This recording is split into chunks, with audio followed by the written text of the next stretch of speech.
Welcome back. Let's talk about the Solomon paradox today. And this comes from a researcher, Igor Grossman, who discovered in his research that we often reason better for other people's problems than for our own problems. Why is that? Well, we could go into a whole nother video on the why, but I want to talk about how we can respond to this mostly in this video. So let me give you a little bit of background though.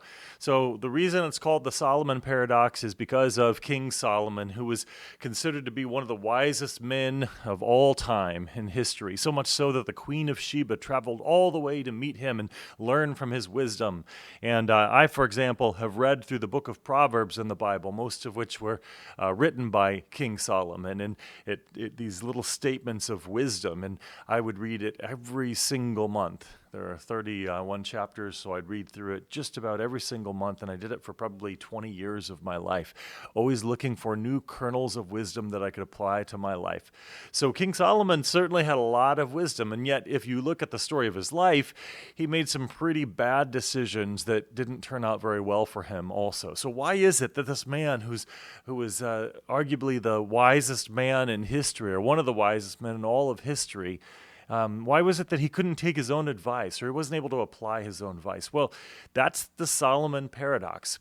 So the why, maybe that's hard to explain. Maybe it's because knowledge is not just something that we acquire and automatically have the ability to apply. There's a difference between knowledge and wisdom and even virtue, which you could probably call virtue a kind of application of wisdom.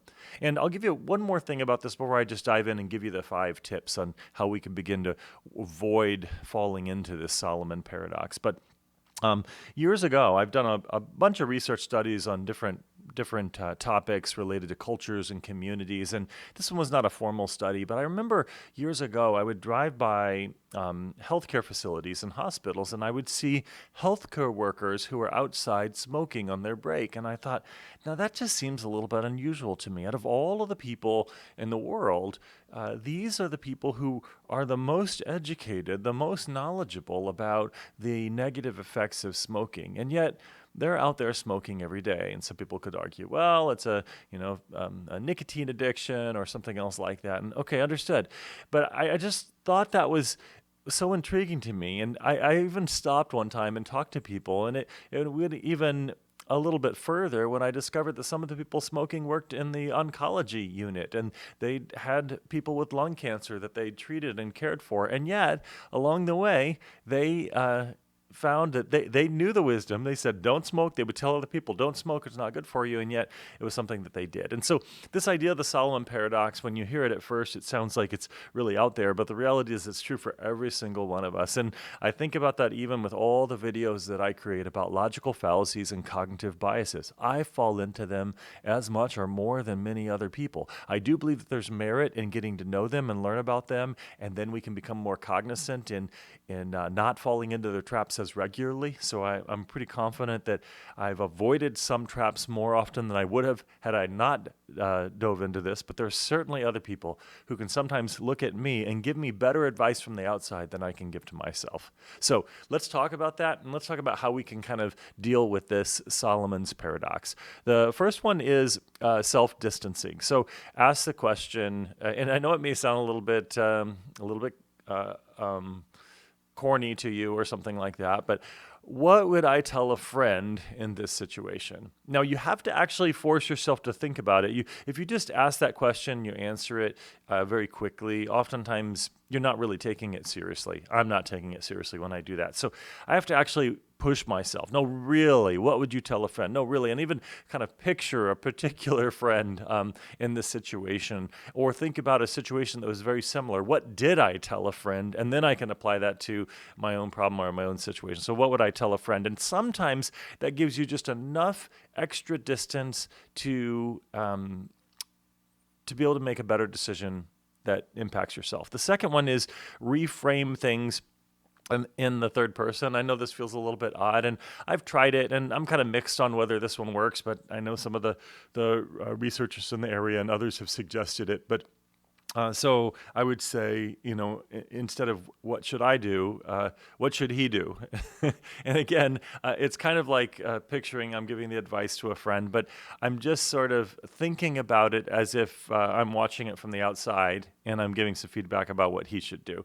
And sometimes it helps me a little bit, but I'll be honest, that one.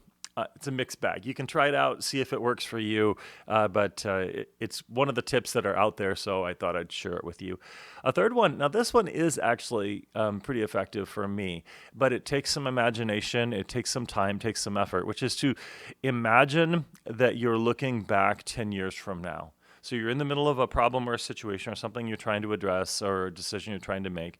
Now zoom forward 10 years and picture yourself there looking back. What kind of insight does that give you? If you're you do have to make this an imaginative exercise and really think about it, but it distances you again from the current situation enough that maybe you can have a little more practical wisdom applied that can be useful for your own decision. Another one, a fourth one, and this one is probably the one that I use the most that I find useful, is to state the problem out loud or to even write it down, to journal it. So get it out of your head as opposed to just sort of sitting in your head and thinking through it silently. Get it, say it out loud. You can actually talk it out with someone else or you journal it. And as you describe the problem, this is great for trying to solve riddles or puzzles in game environments. You're on an actual literal treasure hunt or those figurative ones in our lives. You're trying to make a decision in your life. Can apply to a lot of those different environments. But writing it out and then looking at it allows you, again, to look at it from a distance. You give yourself a little more ability to be impartial and you can see things and notice things differently. So that one, very powerful. I encourage you to give it a try. And then the fifth one is just the idea of practicing this regularly in small situations. So as you're making little decisions and you're just kind of going into autopilot and making the decisions really quickly, just how you feel, your gut decision, and maybe they're not the best decisions in the world, but it's a small matter, so it doesn't really matter that much. Well, practice using a bit of distance on the small problems around you and small riddles and puzzles and other things that you're trying to deal with.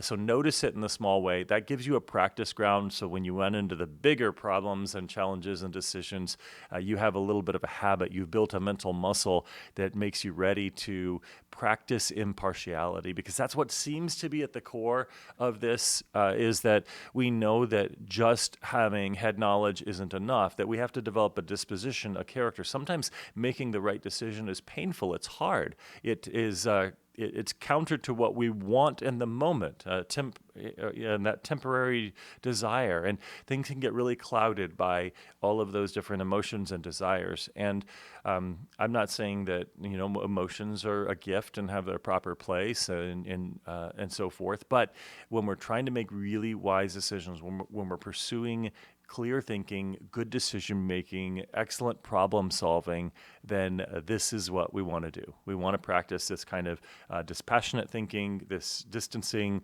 and stepping back and really trying to make the best possible decision. So I hope you find this useful. As always, I look forward to your comments.